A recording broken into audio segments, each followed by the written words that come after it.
I only needed shelter, but that broken mold seemed to know my family. She was 22 and homeless. No room, no family papers. No winter coat, just a canvas tool roll and $5 she had hidden beneath the lining of her father's old desk. And with that $5, she bought an abandoned porcelain doll kiln outside Trenton in Mercer County, New Jersey, erased from county maps after 1938. Half the roof sagged toward the firing room. The kiln door hung open on one rusted hinge. Mercer County had condemned the shop on October 3rd, with demolition planned for early spring. But inside a cracked plaster mold, sealed between two heavy halves for more than 60 years, waited a hollow chamber holding money, a notebook, and one unfinished face. Before we continue, if stories like this mean something to you, hit subscribe, and tell us in the comments where you're watching from. We love seeing how far these stories travel. Nora Bellamy had been waiting her whole life without knowing it. As a child, she learned not to enter a room loudly. Her father, Edwin, repaired boilers across Trenton, and the house belonged to whichever adult was displeased. Nora aligned her shoes beneath the stairs, read under a blanket, and saved broken buttons because anything overlooked felt safe. Edwin was not easy, but he was careful. On Sundays he sharpened his pocket knife on the back step and let Nora turn the stone. When her hand wandered, he steadied it until the blade found the right angle. He rarely said he loved her. He repaired what she broke and left the kitchen light burning when she came home late. The person who taught her what patience could become was Edwin's older sister, Alma Bellamy, a porcelain decorator whose hands smelled of clove oil and mineral spirits. Every Saturday, Nora rode the number 6 bus to Alma's row house near Chambersburg. They ate toast over the sink, then crossed to a brick shed where 3 doll heads waited beneath muslin. Alma showed her how plaster drank water from kaolin slip, how a seam must be trimmed before greenware hardened, and how one hurried breath could ruin a painted iris. Nora mixed pigments in a saucer while Alma turned each head toward the north window.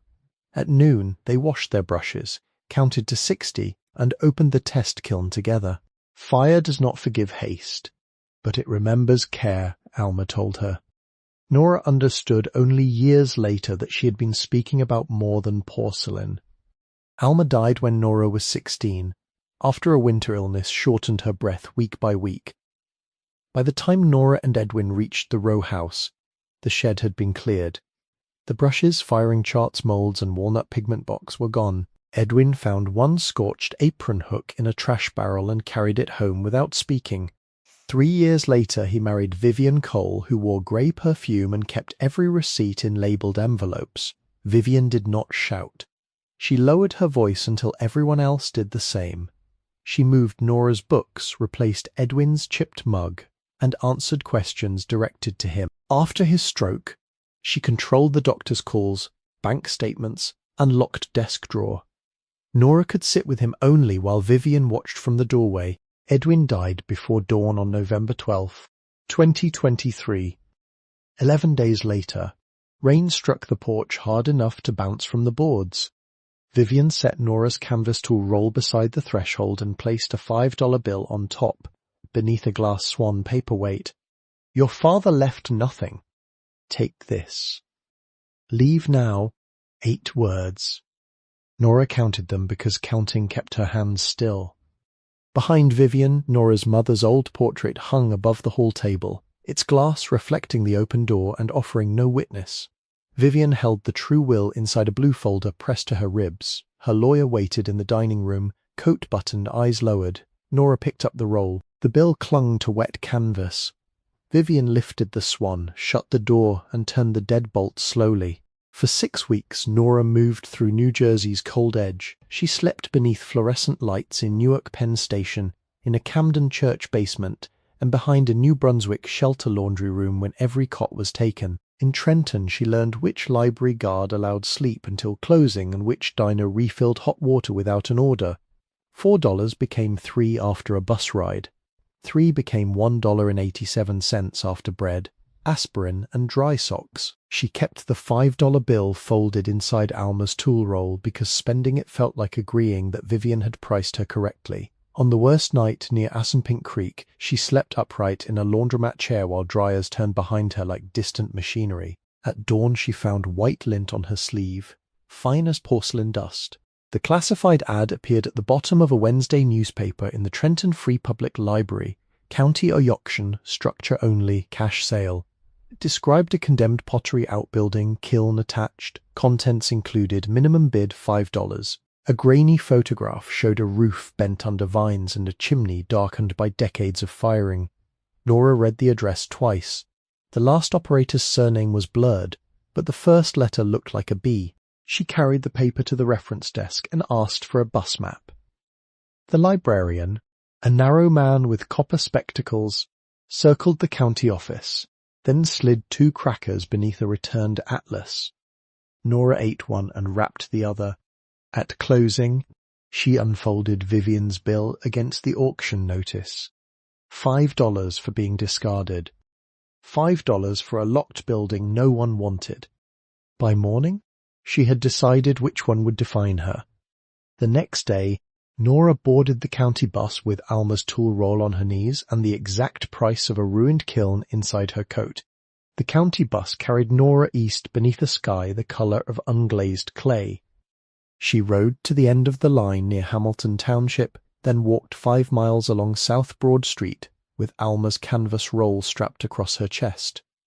By dusk her shoes had darkened with road salt and rain. She slept that night in an open hay barn behind a boarded produce stand, tucked between square bales that smelled of dust and August fields. The temperature fell to 28 degrees. She placed the auction notice inside her shirt to keep the paper dry. This morning brought a hard white frost and the sound of trucks beginning their routes.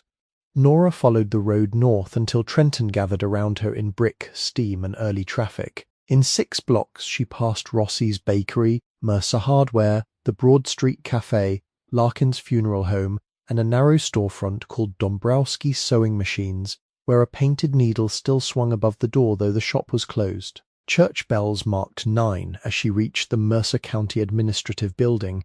The county clerk's office occupied a high-ceilinged room with green walls and radiators that knocked beneath the windows.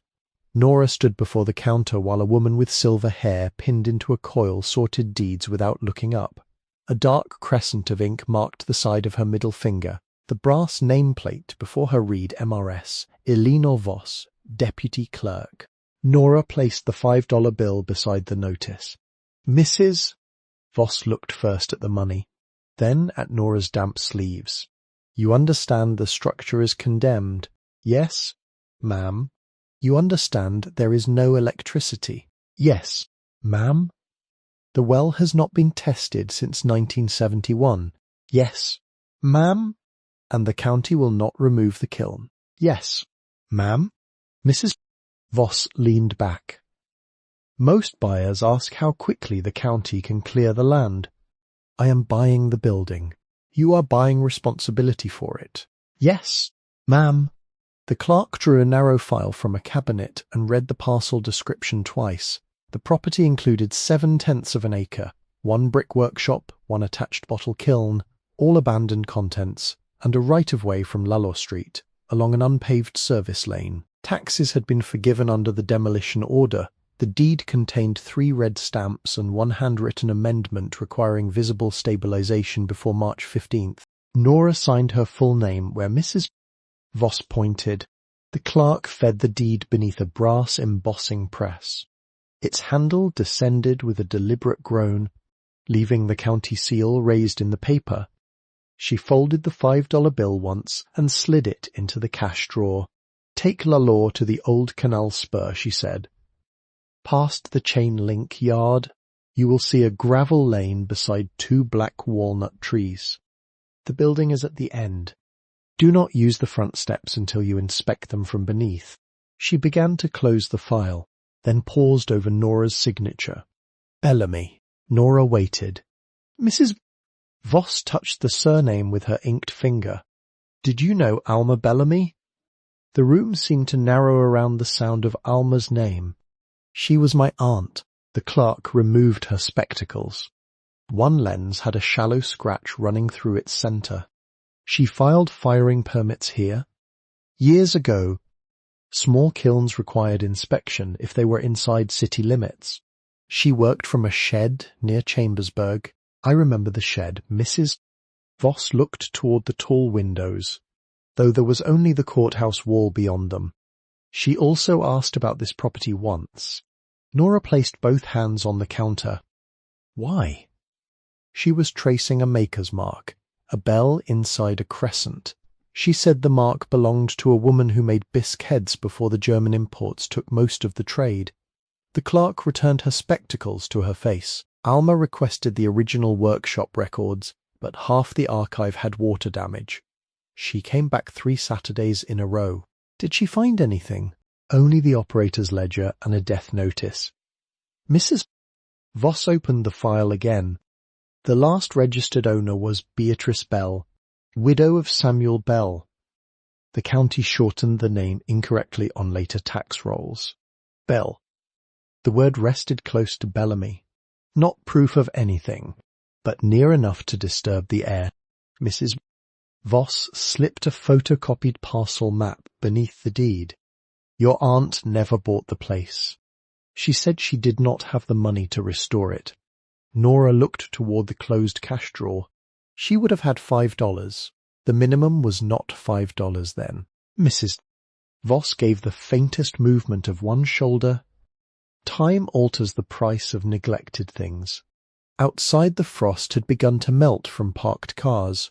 Nora crossed South Broad Street and followed Lalore through blocks of attached houses, repair garages, and empty factory lots where porcelain works had once burned through the night. Near the canal spur, an elderly man in brown coveralls was splitting kindling beside a narrow bungalow. A one-eyed beagle watched Nora from beneath his workbench. "You looking for the doll place?" the man asked.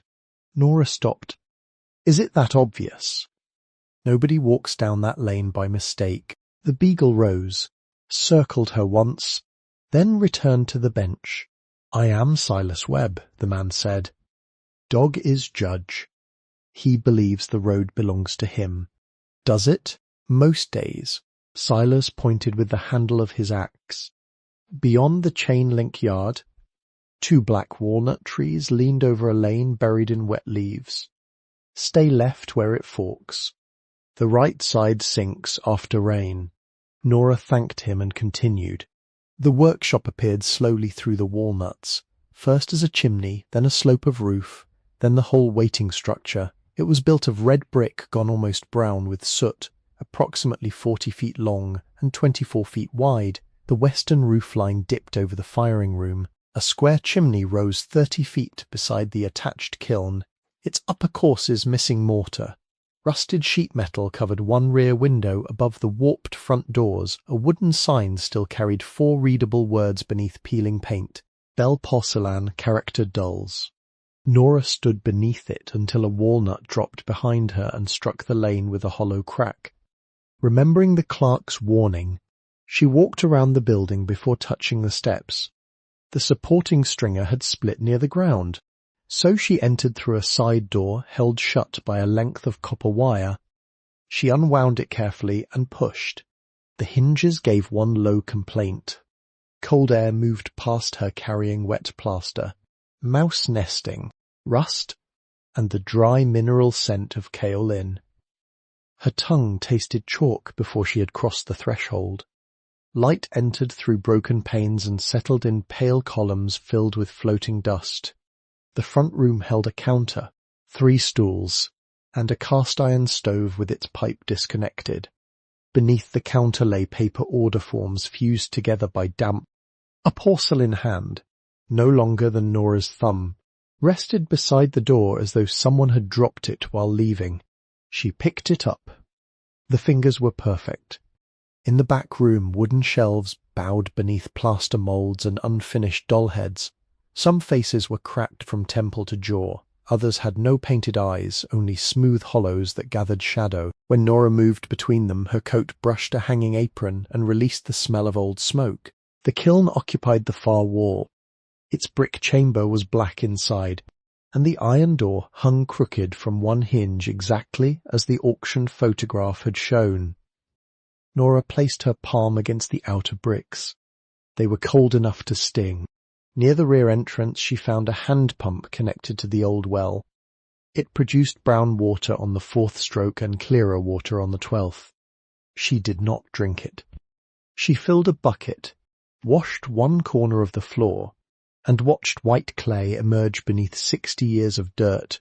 By dark, rain had begun tapping the metal window patch. Nora reconnected the stovepipe without lighting it, swept a space between the counter and the wall, and spread her coat over flattened packing paper. Her supper was the second cracker from the library, and half a bruised apple Silas had left on the lane fence after she passed. The building altered after sunset. Roof water moved through broken gutters. Mice worked behind the plaster.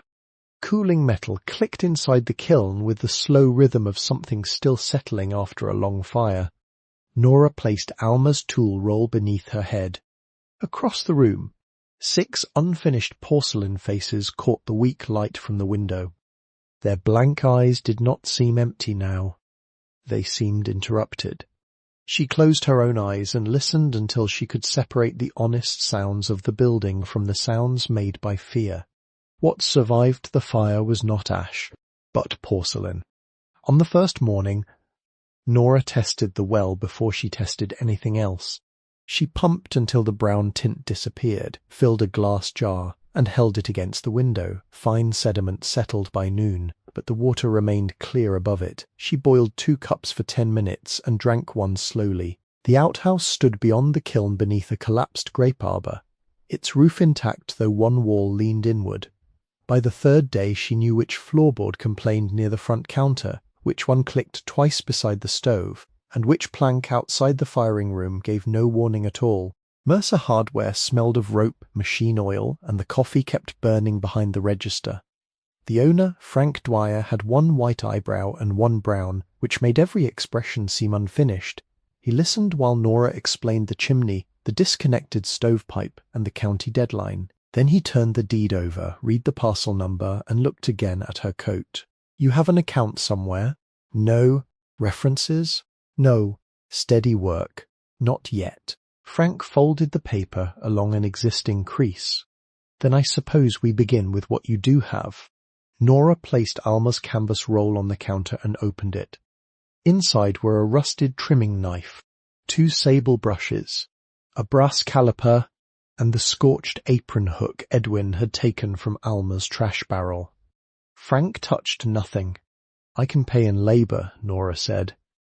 "Sweeping, stocking, unloading, you can pay when the roof stops leaking."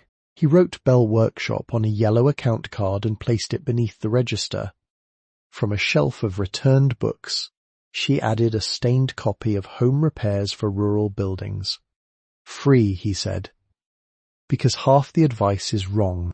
The first purchase came to less than $20 on paper. 6 feet of black stovepipe at 85 cents per foot, a wire chimney brush for $3.40, 2 pounds of furnace cement for $1.10, a galvanized bucket for 75 cents, and a coil of sash cord for $2.60. Frank also lent her a ladder with 1 rung wrapped in copper wire. "Do not trust the wrapped rung," he said. "I was not planning to." "Good. It has fooled better people." The chimney took most of the 4th day. Nora tied the brush to a rope, climbed onto the low roof above the front room, and removed the iron cap 1 screw at a time. The flue was nearly closed by creosote, bird nesting, and a grey mass of collapsed mortar. She lowered the brush from above, working it down 6 inches, lifting, then turning it a quarter rotation before lowering again. Black flakes fell into the stove box below with the dry rush of grain twice the brush caught. The second time she had to lie flat against the roof and pull with both hands until the rope cut red lines across her palms. After 4 hours she climbed down, emptied the stove, and repeated the process from below with the sections of pipe removed. She scraped the throat with Alma's trimming knife, then sealed 2 hairline gaps using furnace cement pressed in with a wet finger. By evening the soot filled half the galvanized bucket. It smelled bitter and oily, unlike ordinary wood ash. She waited until morning for the cement to cure. The first fire began with newspaper, walnut twigs from the lane, and 3 pieces of split maple silas left beside the door without knocking. Smoke hesitated beneath the stoveplate, then climbed. Nora held a strip of tissue near the pipe joint. It drew steadily toward the seam without fluttering outward. She fed the fire 1 piece at a time. Heat reached her ankles first, then her knees. Frost loosened from the inside of the windows and ran in narrow streams down the glass. In a dented saucepan she boiled well water, added an onion, half a potato, and a spoonful of oats Frank had poured into a paper sack. It was barely soup, but steam touched her face while the stove ticked beneath it. She ate sitting on the floor. Behind her, the old kiln remained cold. The workroom waited until the 5th day. Nora began at the doorway, moving slowly so she would not break what years had spared. On the first shelf stood a row of plaster face molds, each bound with frayed leather straps. Beneath them lay a hand-cranked slip mixer with dried kaolin hardened around its paddles. She found 2 wire racks for greenware, a box of German glass eyes wrapped in tissue, 3 copper stencils for painting brows, a grooved fettling knife with a bone handle, and a ledger whose pages had swollen shut. Near the kiln sat a shallow enamel basin stained pink by old pigment. A single unfinished head rested beside it, pale and smooth, with the eyelids sculpted but unopened. She did not touch that one. The largest mould stood upright in the far corner behind a fallen drying frame. It reached almost to Nora's waist and formed the torso and head of a display doll. A crack ran across one plaster half from shoulder to crown. Unlike the smaller moulds, it carried no inventory number. Nora dragged the frame aside. The mould answered the movement with a dull knock from inside. She stopped. Plaster moulds were hollow when assembled around a casting cavity, but this sound came from deeper within the wall of the form. Nora tapped the left half with the wooden handle of the fettling knife.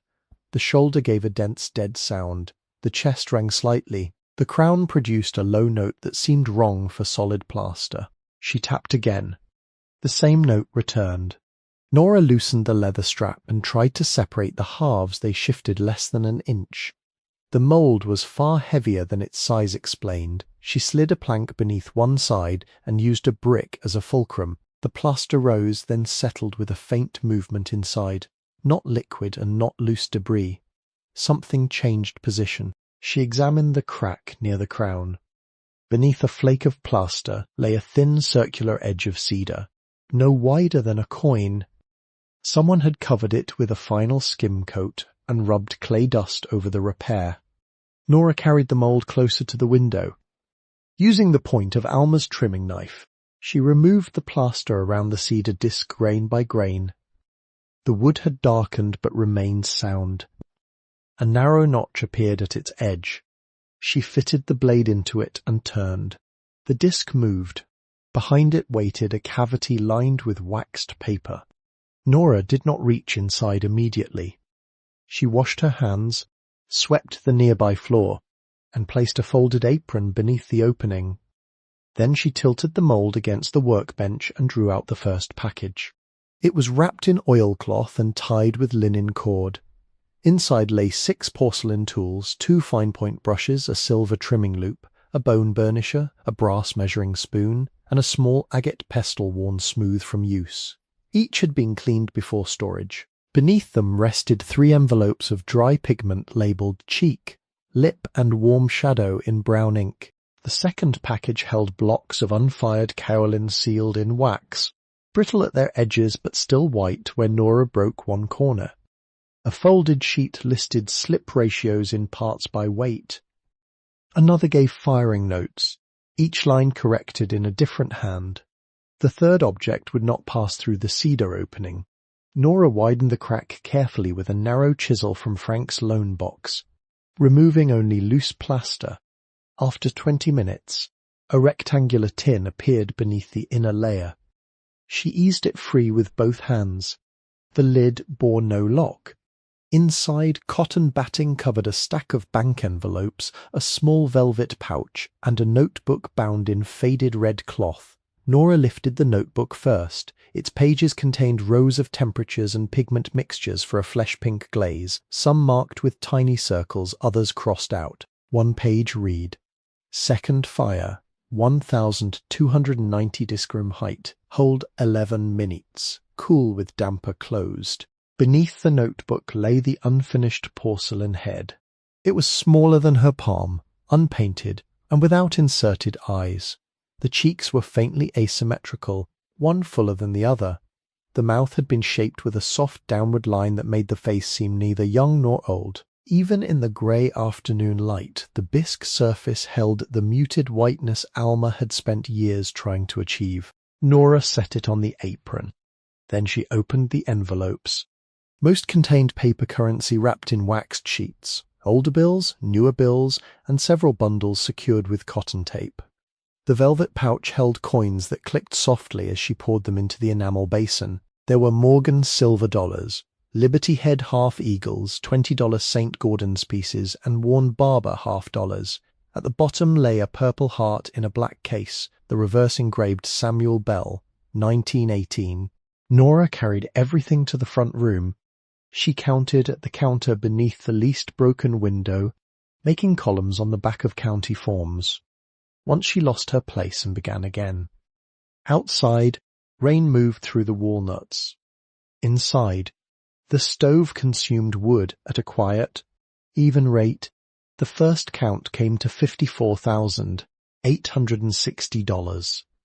The second came to $54,900. She counted a third time. $54,900 exactly. The notebook contained a folded letter beneath its rear cover. Nora saw Alma Bellamy written on the outside in the same brown hand as the pigment labels. She did not open it. By then the room had darkened, and the discovery had become too large to take in beneath a single lamp. Nora returned the currency to the tin, placed the medal and the unfinished head beside the letter, and carried them to the cleanest shelf near the stove. Then she went outside. Rainwater moved through the drainage ditch beside the lane, carrying walnut leaves toward the old canal spur. Nora stood under the shallow eave with her hands wrapped around a cup of boiled water. Light from the front room reached only a few feet across the mud. She watched the water until every number stopped sounding like escape. What survived the fire was not ash, but porcelain. At sunrise, Nora carried the tin to the workroom window. The letter had been folded into thirds and sealed without wax. On the front, Alma Bellamy's name appeared in narrow brown strokes, the final Y drawn beneath the surname like a thread. Nora knew the hand. The same lettering had marked Alma's jars of cobalt, clove oil, and gum arabic, but Alma had not written it. She had copied this older hand so faithfully that Nora had mistaken inheritance for resemblance. She opened the first crease. "My dear one, whoever you are, Dr. Nathaniel Price of St. Francis Hospital here in Trenton has told me that the pain beneath my ribs is cancer of the pancreas and that I should arrange my affairs before winter." He was gentle with the news. I am grateful for gentleness, though it cannot alter the calendar. Before I tell you where the money came from, you should know whose hands worked here. My grandmother, Eliza Bell, began painting china in Staffordshire in 1847 and came to New Jersey with 2 brushes sewn into her dress. Her daughter Margaret Bell opened this workshop outside Trenton in 1876. Margaret's daughter Clara Bell learned mold making here in 1894 and married Samuel Bell, who enlarged the kiln. I, Beatrice Clara Bell, was born upstairs from the packing room in 1902 and poured my first sound head at 14. The trade closed on September 18th, 1938. German dolls had already weakened us, and the Depression finished what imports began. After the doors shut, no Bell fired this kiln again. More than 30 years passed in silence. The moulds remained because I could not bear to break the faces, and because some part of me believed silence was not the same as an ending. My brother Samuel enlisted in 1917 and died in France during the Meuse-Argonne fighting. His medal is enclosed. My husband Walter returned from that war with damaged lungs and died 12 years later. We had no living children. What the shop earned I saved, what the land brought I added. It is not a fortune meant for comfort, it is time stored in another form. The red notebook contains the colour our family called living pink. Use 11 parts zinc white, 2 parts iron rose and 1 part yellow stain. Ground with clove oil until no grain catches beneath the knife.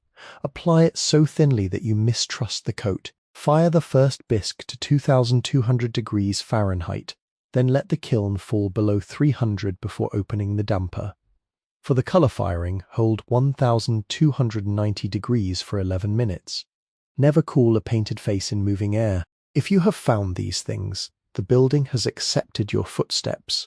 Repair what keeps out water before restoring what pleases the eye. Learn the chimney before the kiln. Test every mixture on a broken shard. A trade is not inherited because a name passes from one person to another. It is inherited when someone performs the work carefully enough that the dead would recognize the result. The money is yours to guard, use, or leave untouched. Do not let it hurry you. Money can purchase materials, but it cannot shorten a firing without consequence. Behind the workshop, near the eastern walnut, there is a stone marker set level with the soil. Beneath it lies the hook from my grandmother's first kiln lamp. Light that lamp once, if the oil vessel remains sound. Then you will have done what I could not. The house is not empty. It has been waiting. You're welcome here. Beatrice Clara Bell, November 2, 1971. Nora read the letter twice. The second reading was slower. When she finished, she returned each fold to its original crease, pressing the paper with the side of her thumb rather than her nail. She placed the letter beneath the notebook and sat until sunlight reached the medal case. Then she carried a shovel through the back door. The eastern walnut stood beyond the kiln where the ground sloped toward the drainage ditch. Ivy concealed its roots and broken greenware lay beneath the leaves. Nora cleared the earth with her hands until her fingers struck a flat stone no larger than a dinner plate. A crescent surrounding a bell had been carved into its face. She lifted it. The soil beneath was dark and loose. 6 inches down, wrapped in rotted linen, lay an iron lamp hook and a small brass reservoir blackened by old smoke. The cotton wick had vanished, but the vessel held no cracks. Frank supplied a replacement wick and a cup of clear lamp oil. Nora cleaned the burner with a toothbrush, threaded the cotton through the collar, and hung the lamp from Beatrice's hook above the workbench. At dusk, she struck a match. The flame began as a blue point, then rose into a steady amber oval. Its light touched the unfinished head, revealing the soft unevenness of its cheeks. Nora placed Alma's scorched apron hook beside Beatrice's lamp hook, 2 pieces of iron saved by 2 women who had never known whether anyone would understand why. The building had not carried her there alone. Mrs. Voss had added the parcel map and warned her about the steps. Silas had left dry maple beside the door and an apple on the fence. Frank had opened an account without references and lent a ladder, whose weakness he named honestly. The librarian with copper spectacles had circled the county office, then hidden crackers beneath an atlas so Nora could accept them without being watched. None had changed her life in a single grand act. They had placed one useful thing within reach, then allowed her to choose what came next. Perhaps someone once did that for you. A meal left quietly, a ride offered, a door held open when you had nowhere certain to go. What small kindness do you still remember because it arrived at the exact moment you needed it? Nora turned the lamp down before sleeping. She wrapped the porcelain tools in their oilcloth, placed the medal and red notebook inside Alma's canvas roll, and set it beside her blanket. The unfinished head remained on the shelf above her, waiting for eyes that would not be painted until her hands were ready. The first snow came on December 2 and left 4.5 inches over the walnut lane. Nora read the roofing chapter 3 times beside the stove, once for the sequence, once for the measurements, and once to mark every instruction the author had contradicted elsewhere. The main roof measured 42 feet by 26 along the slope, allowing for waste, She calculated 28 squares of asphalt shingles, 6 rolls of felt, and nearly 40 pounds of galvanized roofing nails. Frank studied the figures, corrected one multiplication, and returned the page. "My brother bought too many tools," he said. From beneath the counter he produced a roofing hatchet with a square pole, a worn leather grip, and a gauge pin set for 5-inch exposure. His brother had died 9 winters earlier. "Bring it back sharp," Nora began alone, removing shingles 1 brittle course at a time. On the second afternoon, a narrow man in a canvas coat climbed the ladder without introduction. His name was Amos Reed, 73, formerly a roofer, with a left thumb flattened by an old hammer strike. "I heard you were learning badly," he said. "I cannot pay you." "Good. Then we will not discuss wages." They sistered the split western rafter with a sound 12-foot board, bolting it through the old timber rather than trusting nails. Amos snapped a chalk line across each felt course and taught Nora to seat roofing nails with 3 strokes, 1 to start, 1 to drive, 1 to finish flush. On the 4th day, she touched a raised head with the hatchet. "That nail's proud." Nora reached for the hammer. "Pull it." Wind delayed them twice. Rain stopped them once. For 11 working days they climbed before sunrise, tied their ladder to the chimney base, and covered every unfinished section before dark. Nora's knees bruised through her trousers. Amos refused coffee but accepted soup. By December 16th, the final ridge cap lay straight beneath a pale afternoon sky. Nora climbed down, walked into the firing room, and waited through a brief shower. No water struck the floor. January exposed what soot had hidden. The chimney's upper courses showed spalling bricks whose faces broke away beneath Nora's fingers. Between them, the old mortar had become pale powder. She carried each usable brick down, numbered its position in chalk, and brushed the joints clean with a stiff natural bristle brush. Amos would not climb in winter, but he stood below and watched the rope. Frank helped her mix 1 part hydraulic lime, 2 parts washed sand, and a 1/2 part fire clay for the courses nearest the flue. The mortar had to hold shape on the trowel without becoming stiff. Nora made the first batch too wet and spread it beneath the walnut tree where no wall could suffer from it. For 3 weeks temperatures remained in the 20s. She worked in sections small enough to protect beneath burlap before dusk. Gloves dulled her sense of pressure, so she often removed them to butter the brick edges and tool the joints. Her bare hands went numb every 15 minutes. She warmed them against a jar of stove-heated stones, then climbed again. She replaced 11 bricks, reset the iron cap, and sealed the flashing with roofing cement pressed beneath the metal rather than smeared over its edge. On January 27th, Nora built a test fire from newspaper and dry maple. She opened the stove damper fully and held a strip of tissue near the clean-out door. The paper leaned toward the flue. Outside, smoke rose above the chimney without spilling from a single joint. It drew clean and narrow into the cold. The floor beneath the clay dust was white pine, wide-planked and fastened with hand-cut rosehead nails. Nora set every loose nail with a punch before renting a random orbit sander from Mercer Hardware for $14 a day. Frank made her take extra paper and charged only for what she used. The first pass, at 80 grit, removed soot, old wax, and the shallow scars of dragged moulds. At 120, the boards began to show their grain. The final pass at 220 left the pine smooth without erasing the slight hollows made by decades of feet. She vacuumed twice, wiped the floor with mineral spirits, and applied the first oil coat using folded cotton cloth. The boards drank unevenly. Dark honey surfaced first, then deepened toward mahogany where clay pigment had entered the grain. 2 more coats followed, each rubbed thin enough to leave no tack. She blocked the doors and allowed 48 hours for the final cure. One morning, before the second coat, Nora woke, unable to begin. The stove had gone out.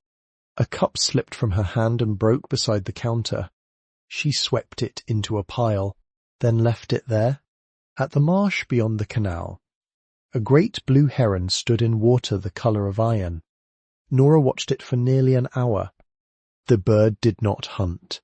It only shifted one foot, then the other, preserving its balance against the current. She stayed until afternoon and performed no work that day. The following morning, she returned, carried the broken cup outside, and laid the second coat from the back wall toward the door in long, overlapping strokes. 8 windows remained in the workshop. 3 had no glass. 4 were cracked from sash to sash. The final pane, set in the eastern workroom wall, was old cylinder glass dated 1788 in the property record, faintly rippled and green along its lower edge. Nora preserved it exactly where it stood.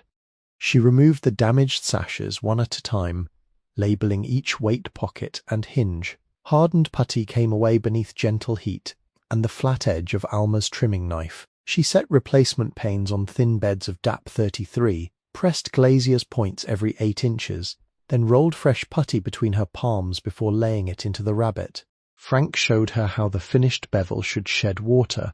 Smooth from the corner, he said. Do not chase it. Inside the frames, several sash cords had rotted through.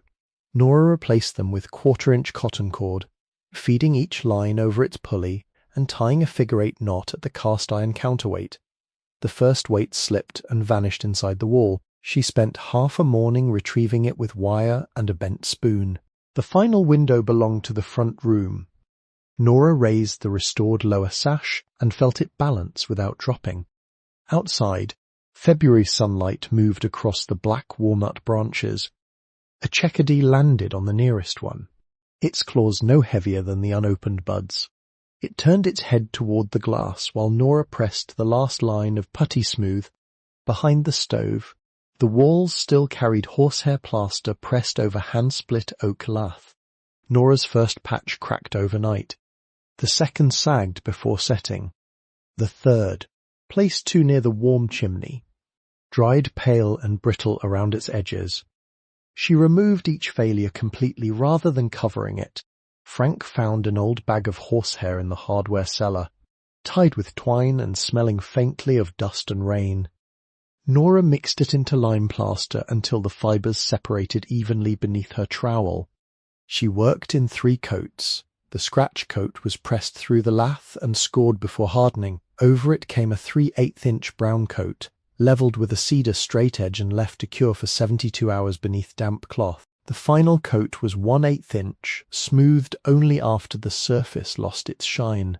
Near midnight, she touched the finished wall with 2 fingers. These patches will hold another 100 years. She left the slight waves visible.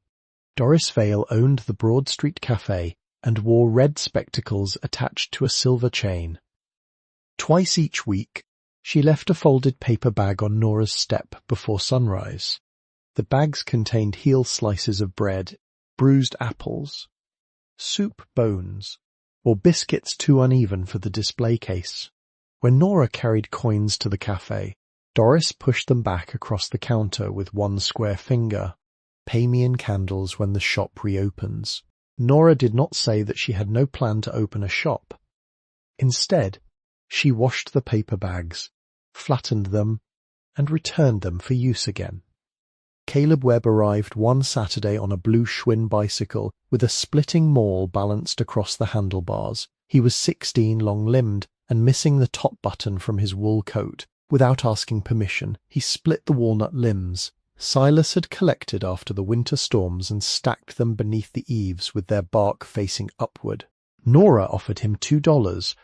He shook his head and looked toward the kiln. My mother said, "About your grandfather." Nora had never met his mother and did not know what had been said. Caleb lifted the maul again before she could ask. Reverend Boyd walked the lane every morning at 7:15. He had polished shoes, a narrow grey beard, and a habit of touching 2 fingers to his hat brim whenever Nora appeared at a window. He never entered. He never asked whether she attended church. On the morning she began repairing the north wall, She paused beside the walnuts, looked at the roof, and raised one hand. "Keep her warm, Lord." Then he continued toward Lullo Street, leaving 4 careful footprints in the melting snow. Nora postponed the cellar until February 11th. The entrance lay beneath a hatch beside the slip mixer. 7 granite steps descended to a 12 by 15-foot room with fieldstone walls and a floor laid from uneven slabs. The air smelled of damp limestone, coal dust, and apples long vanished. At the centre stood one dressed granite slab, smoother than the others and marked with the crescent and bell symbol. Its edges were too exact to be ordinary flooring. Nora swept around it but did not lift it. Under the 3rd stair, her broom struck wood. A small oak box had been wedged behind the riser and held there with 2 square nails. Inside lay a brass key whose bow had been shaped into a tiny bell enclosed by a crescent. Beneath the key rested a tintype. The photograph showed a young woman standing outside the workshop in the summer of 1903. She wore a white apron and held a fettling knife across both palms. Her hair was darker than Nora's, but the brow, narrow chin and uneven smile appeared so familiar that Nora carried the image upstairs and placed it beside the window before looking again. The inscription on the back read, "Clara Bell, daughter of Margaret, age 25, summer of 1903. Nora tried the key in the front door, the ledger cabinet, the tin box, and the lock on the kiln damper. It fit none of them. She left it on the mantel beside Beatrice's lamp. The granite slab remained where it had been placed. Snow retreated from the walnut roots in dark circles. The creek beyond the canal grew loud with thaw water, and pale catkins appeared along the upper branches. Nora opened the doors each afternoon to carry out plaster dust. Warm air entered cautiously, touching the repaired floors and the rows of cleaned moulds. She decided not to begin the full craft that spring. The kiln still needed a new thermocouple, fresh insulation around one damaged arch, and weeks of low-temperature tests. Her hands knew repair better than porcelain. She would spend 1 ordinary coin from the cash on kaolin, pigment, and plaster, then practice on small samples no wider than her thumb. Nothing larger, nothing meant to last. The house was patient. So was she. 2 winters later, on December 14th, 224, Nora opened the kiln at 290 degrees. She had waited 14 hours after shutting down the burners. The repaired damper remained closed, and no winter draft had crossed the firing chamber. Wearing leather gloves, she lifted the door until a narrow band of heat touched her face. One porcelain head stood on the center shelf. It had been poured from Beatrice's smallest mould, fettled with Alma's bone-handled knife, and fired first to 2,200 degrees. Nora had tested the living pink mixture on 27 broken shards before applying it to the cheeks.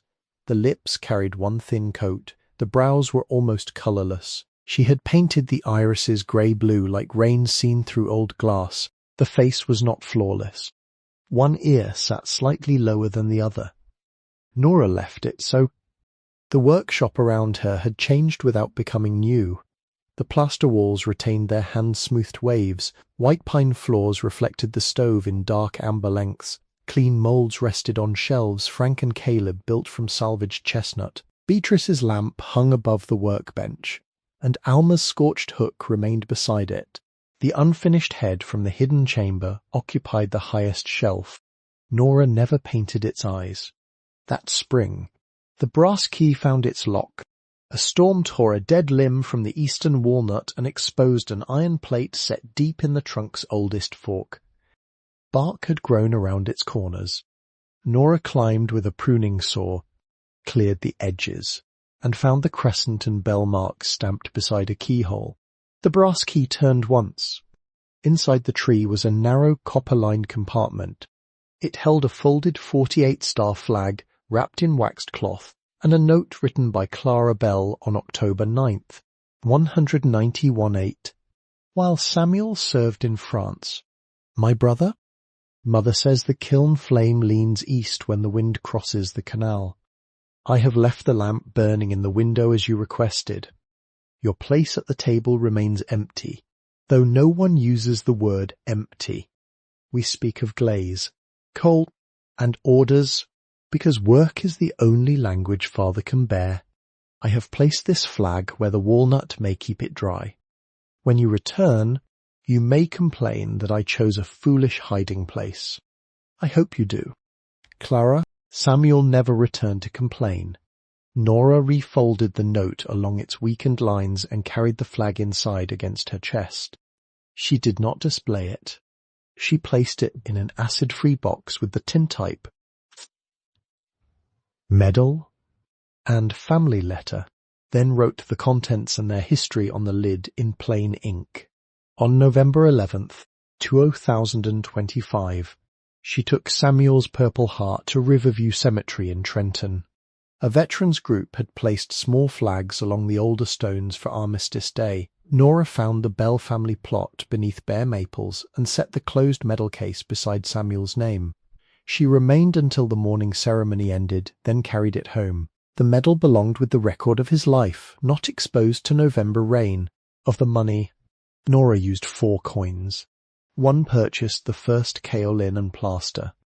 1 paid for the kiln's safety inspection. 1 covered replacement fire brick from a closed pottery works. The 4th bought archival boxes and cotton gloves for the letters. She never deposited the remaining cash. With Mrs. Voss present and Frank acting as witness, Nora counted it once more, wrapped the envelopes in new waxed cloth, and sealed them inside a steel-lined compartment behind the repaired workroom wall. She added Beatrice's notebook copy, the parcel history, and a letter of her own. Across the cover she wrote, "For the next one." The original red notebook stayed beside the kiln, protected by a glass-fronted cabinet. Knowledge was meant to remain within reach of working hands. The shop reopened without a sign in the window or an announcement in the newspaper. Doris pinned an index card to the cafe corkboard between a piano teacher's notice and an advertisement for leaf removal. Bell Porcelain Workshop, small butches. Repairs accepted. Orders by letter. The first request came from a woman in Bordentown whose grandmother's doll had lost 2 fingers. The second asked for a replacement shoulder plate. By summer, Nora kept a mailing list of 43 names in a school notebook. She accepted only work she could finish without hurrying. Some weeks, she accepted nothing. Caleb returned in September carrying a plank covered with an old feed sack. By then, he was taller. His Schwinn had been replaced by a used pickup, and the missing coat button had become a brass one shaped like an anchor. He removed the cloth. The board read Bell Porcelain Dolls in hand-carved letters. Beneath the name, on a separate strip of walnut, she had cut 2 additional words. And daughters. Nora ran her thumb through the final S. "There are no daughters," she said. Caleb leaned the sign against the counter. "There were." He pointed toward Clara's tintype, then toward Beatrice's lamp and Alma's canvas tool roll. "And there might be again." Nora did not hang the sign that day. She oiled the walnut, repaired a shallow split near one corner, and let it dry through the night. In the morning, Caleb returned with a ladder. Together they mounted it beneath the older sign, preserving both names rather than replacing one with the other. The new words caught afternoon light first. That winter, Nora began her own letter. She used brown ink and Beatrice's narrow script only for the address. The body remained in Nora's plain hand, with its upright lines and crowded lower margins. "My dear one, whoever you are, I found this place when I had $5 and nowhere lawful to sleep." That fact may make the beginning sound more important than the years that followed. It was not. The important days were the ones when mortar failed, a firing cracked, or a stranger left food without requiring gratitude. She described the roof, the chimney, and the reason one old pane had never been replaced. She recorded the tested firing schedule. the revised living pink ratio, and the 27 failed shards. She explained where the money rested and why it must never be mistaken for the inheritance itself. Near the end, she wrote, "Use what keeps the work honest. Leave enough time for another person to learn slowly. When something breaks, look closely before deciding it is finished." She set down the pen and went to the kiln. The latest firing had cooled through the night. Inside waited 3 small heads, a pair of porcelain hands, and 1 thin test tile marked with the date. Nora examined each piece beneath the north window. 1 head carried a firing crack along the neck. She placed it with the teaching shards rather than discarding it. What survived the fire was not ash, but porcelain. Outside, evening settled between the walnut trees. The creek had begun to freeze at its quiet edges, and smoke rose straight from the rebuilt chimney.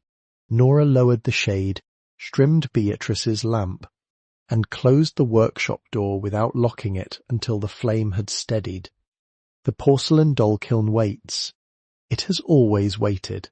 At the Mercer County office, Mrs. Voss retired the following spring. Before emptying her desk, she removed the original $5 bill from a narrow envelope in the bottom drawer. She had exchanged it from the county cash box on the morning Nora signed the deed. Across one edge she had written the parcel number and the date. Mrs. Voss placed the bill inside the old Bell file, closed the folder, and returned it to the archive. Some prices should remain part of the record.